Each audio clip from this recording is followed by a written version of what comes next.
একবার এক রাজা তার 3 মন্ত্রীকে ডেকে বললেন, এই নাও, তোমাদের একটা করে খালি বস্তা দিলাম। তোমাদের কাজ হবে বনে গিয়ে বিভিন্ন ফল কুড়িয়ে এই বস্তায় ভরে নিয়ে আসবে। দেখি কে কত তাড়াতাড়ি বস্তা পূর্ণ করে নিয়ে আসতে পারে। 3 জন চলে গেলেন জঙ্গলে। প্রথম মন্ত্রী চিন্তা করলেন, রাজা বলেছেন, তাই ভালো ভালো ফল কুড়িয়ে বস্তা পূর্ণ করি। এবং সেই মতো জঙ্গলের ভালো ফল কুড়িয়ে বস্তা ভরে ফিরে আসলেন। দ্বিতীয় মন্ত্রী চিন্তা করলো, রাজা তো সব ফল দেখবেন না, তাই হিজিবিজি ফল দিয়ে সে নিচের দিকে পূর্ণ করে, শুধু উপরের দিকে ভালো কিছু ফল দিয়ে বস্তা পূর্ণ করলো এবং ফিরে আসলো। তৃতীয় মন্ত্রী চিন্তা করলো, রাজার এত সময় কোথায় বস্তা খুলে খুলে দেখবে? সে শুধু দেখবে বস্তা পূর্ণ হয়েছে কিনা। জঙ্গলের ঝরা পাতা, ঘাস, কাঠ দিয়ে বস্তা পূর্ণ করে নিয়ে এলো। 3 মন্ত্রী রাজার দরবারে হাজির।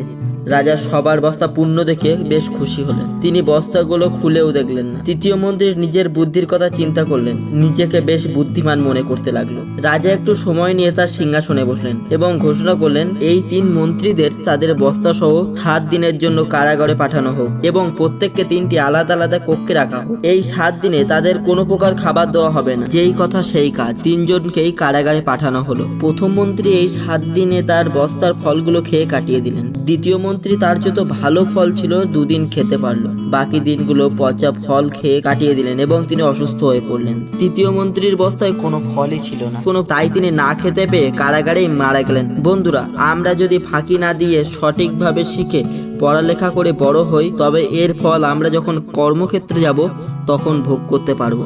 বন্ধুরা, আজকের ছোট গল্পটি এখানেই শেষ। আজকের গল্পটি কেমন লেগেছে তোমাদের তা কমেন্টে জানিও।